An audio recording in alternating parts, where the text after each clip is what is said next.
a dime for every single time a magic card deck has appeared in my books. I would have 3 dimes, which is not a lot, but it's weird that it's happened thrice.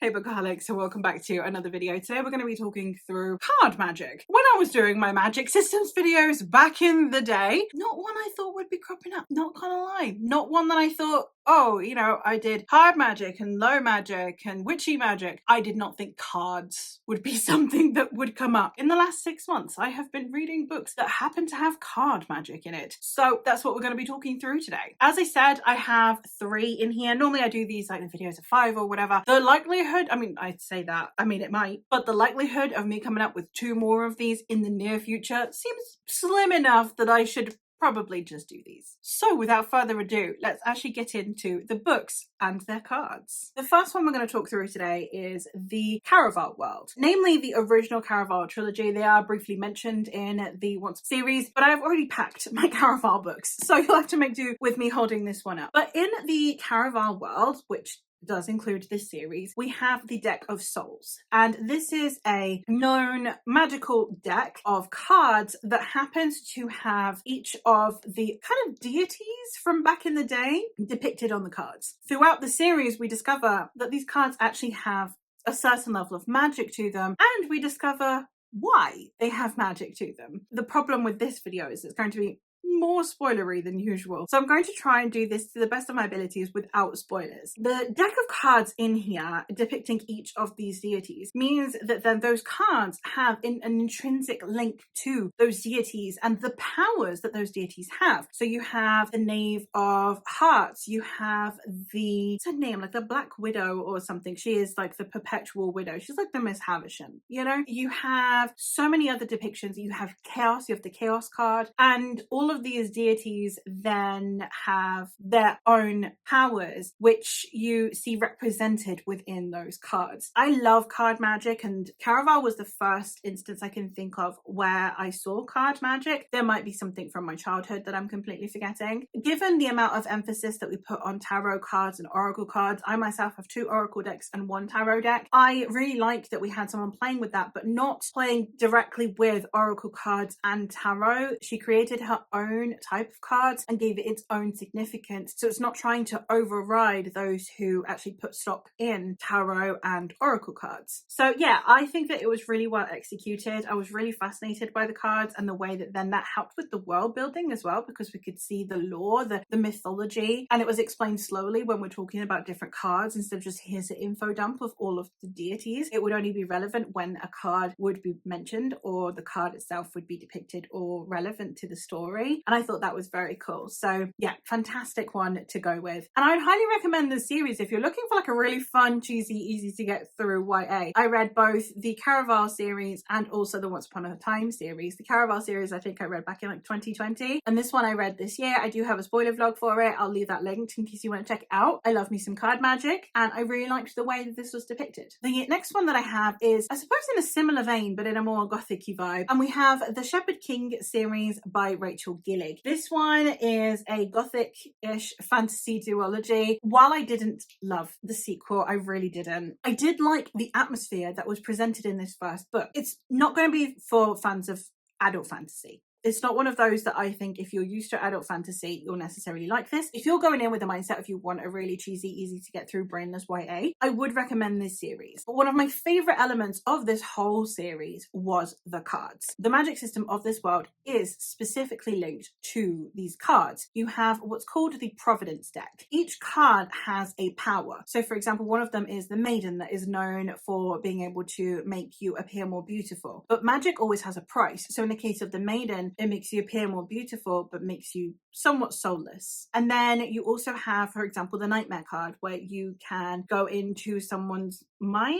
There's this whole deck of cards. They're all magical. They were originally brought into this world as part of the like lore and history of this world, and overall I think it did a really good job of depicting the way that those cards function, the magical attributes, the need for them, where they came from. Especially in the sequel, we are discussing where they came from a lot, which again, not a fan of the sequel, but I did like the lore around the cards. I would love to own a Providence deck, I'm not gonna lie. They sound beautiful. And at the beginning of every chapter, you get cards that have almost like a brief summary of the chapter. So it's even woven into the aesthetics of the book. And the cards do play such a huge part in the story that obviously I can't talk about. That was what really kept me going through, especially the first book. And the last one I'm going to talk about today is one that if I'd read this series just a little bit sooner, I could have actually purchased it, because they did do a Kickstarter where you could buy these cards. And I wish I had them, and I don't know where to find them now. I don't know where to buy them, and it makes me so sad. That is Rook and Rose series by M.A. Carrick. This is a 5-star series for me. I loved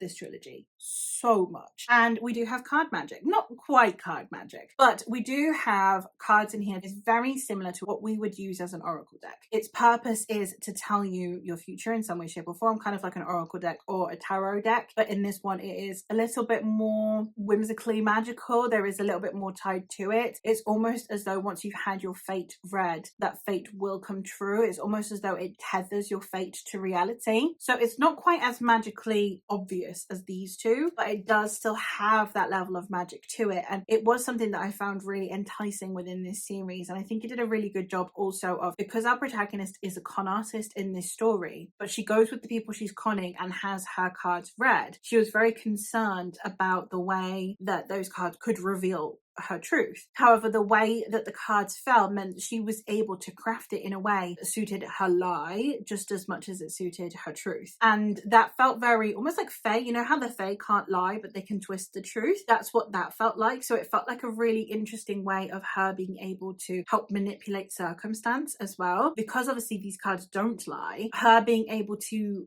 angle it in a way that actually supported her lie kind of helped solidify the lie. And I think that that was handled in such an engaging way, and I think it did a really good job of depicting the way that those of us who are at least inclined towards oracle decks, towards tarot cards, towards astrology and all of that, this felt like a really good ode to that instead of a mockery. A lot of the time when you see like seances and tarot readings, it is someone who is like inherently a fraud. This one did a really good job of paying an ode to that, to paying an ode to people who do abide by cards in a way that I think was both fun for the story, but also a good way of introducing that concept to people who have only ever seen it mocked before. But there you have it. I appreciate this video is very short, but again, with only 3 to talk about, and in these 2, them being so prevalent that I can't talk about a lot of it, this is the best I can do. But just know that if you are a fan of the idea of card magic, these do a really good job with them. Like I said, not a favourite series, but the cards were very cool. I really do like this series, but it isn't going to be for everyone. It's very, very, very cheesy. But I do, again, love the way that the cards are depicted in them. This series is phenomenal. Everyone should read it.